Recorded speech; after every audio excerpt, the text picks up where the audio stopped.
Halo semuanya dan Ibu Linda, perkenalkan nama saya Keno Kaprafanggi, dan pada kesempatan yang telah diberikan hari ini, saya ingin menjelaskan tentang 5 sola reformasi yang telah saya buat dalam sebuah mind map yang akan saya tunjukkan. Mungkin di dalam video ini dia belum terlihat jelas, tetapi nanti saya akan edit sehingga ada di screen ya. Jadi nanti teman-teman atau ibu guru bisa langsung lihat di screennya saja.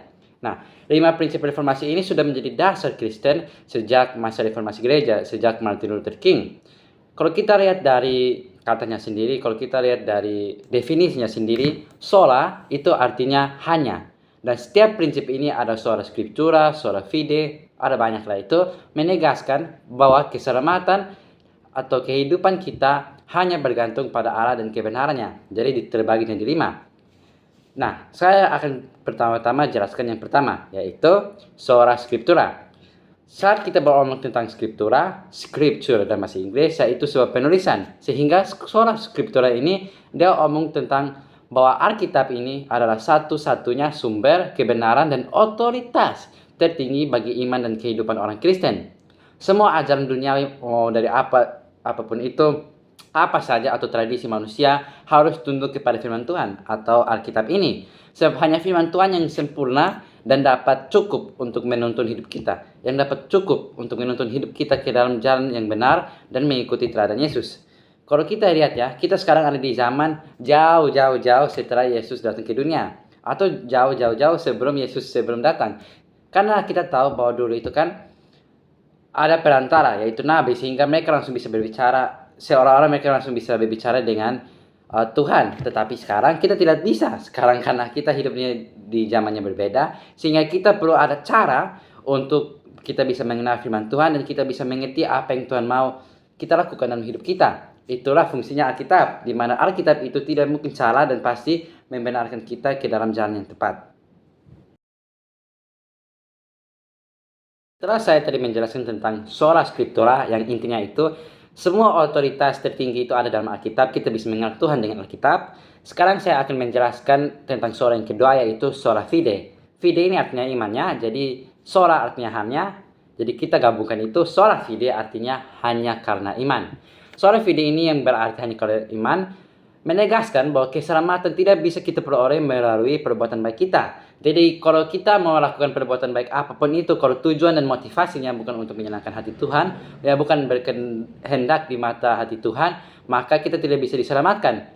Melainkan kita hanya bisa selamat ini karena kepercayaan pribadi kita, karena iman kita. Jadi sama saja ya kalau orang-orang Kristen itu biasa berpikir kalau mereka, atau orang-orang bukan Kristen berpikir kalau mereka berbuat baik mereka bisa masuk surga. Tidak, karena fokus dan intinya di dalam Kristen ini adalah iman, bukan oleh perbuatan baik kita. Justru perbuatan baik kita ini kita lakukan karena status kita sebagai orang Kristen. Jadi kita tahu bahwa kita sudah diselamatkan. Oh, kita sudah ditebus oleh dosa. Kita ditebus oleh Kristus dan membebaskan kita dari dosa. Sehingga karena kita tahu bahwa status kita itu adalah anaknya Tuhan Yesus, maka kita membuat perbuatan baik. Kita meneladani Dia. Jadi intinya itu kepercayaan dan keselamatan itu hanya didapatkan oleh iman, hanya dari iman saja. Melalui iman kita dibenarkan di hadapan Tuhan karena kita menerima kebenaran Kristus Yesus yang telah menebus dosa kita. Bukan intinya pada perbuatan kita, bukan intinya pada seberapa hebat kita, tetapi tentang seberapa hebatnya Tuhan, tentang bagaimana kita mau percaya dan kita mau imani Dia dan yakini Dia sebagai juru selamat kita. Itulah intinya pada yang kedua, sola fide, hanya karena iman, bukan karena perbuatan baik kita. Nah, sekarang yang ketiga ini setelah saya sudah menjelaskan sola scriptura dan sola fide, saya akan menjelaskan tentang sola gratia. Gratia ini kita bisa definisikan seperti atau sebagai anugerah ya teman-teman. Jadi prinsip ini menegaskan bahwa keselamatan adalah murni, hadiah murni dari kasih karunia Allah. Bukan karena kehebatan manusia, bukan karena kita yang mencari Tuhan, tetapi karena Allah yang mencari kita. Karena kasih anugerahnya Dia kita bisa selamat. Tuhan yang memilih kita untuk menyelamatkan kita. Anugerahnya itu mengubah hati kita menjadi serupa dengan Kristus. Kalau kita bisa melihat dari sola gratia ini hanya karena anugerah, bukan karena kehebatan manusia, seperti ceritanya atau kisahnya Daud itu. Meskipun Daud itu banyak salah kepada Tuhan, tetapi Tuhan tetap berkenan kepada dia. Tuhan tetap memilih dia untuk memimpin bangsa Israel. Karena Tuhan berkenan kepada dia, karena kasih anugerahnya Tuhan. Bukan kita yang cari Tuhan, tapi Tuhanlah yang cari kita. Sebelum kita lahir di dunia ini, jauh sebelum itu, karena Tuhan sudah mengenal Tuhan sudah mengenal kita semua satu persatu. Nah, untuk yang keempat ini saya akan menjelaskan tentang solus Christus. Solus ini dia lebih didefinisikan kepada seseorang ya. Jadi dia tidak menggunakan sola, tapi dia menggunakan solus Christus, hanya oleh Kristus. Hanya Yesus Kristus yang menjadi satu-satunya perantara dari Allah kepada kita manusia yang berdosa ini.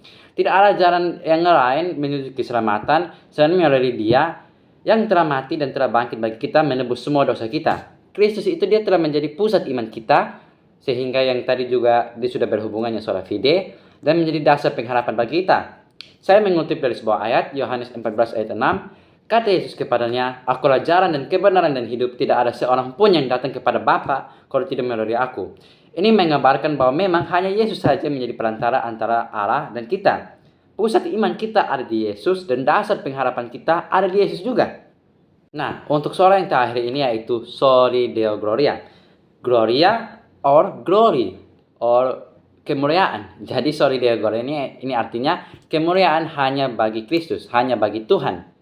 Semua hal, iman, keselamatan, kehidupan kita, apapun itu harus membawa kemuliaan bagi nama Tuhan. Tidak ada alasan untuk bermegah atau untuk mencari kepentingan di sini untuk egois. Karena semua tujuan, semua hal, apapun itu dari Dia dan untuk Dia, berasal dari Dia untuk Dia.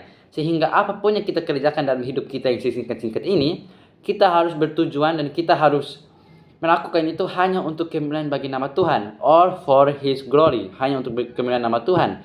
Karena kalau kita lihat, kita hanya sebuah ciptaan ya. Manusia ini adalah ciptaan dan Dia adalah pencipta. Jadi seharusnya kalau kita menggunakan rasional logika, artinya segala sesuatu itu kita harus buat dalam hidup kita itu sesuai dengan pencipta kita. Kita harus memuliakan nama Dia dalam apapun yang kita kerjakan.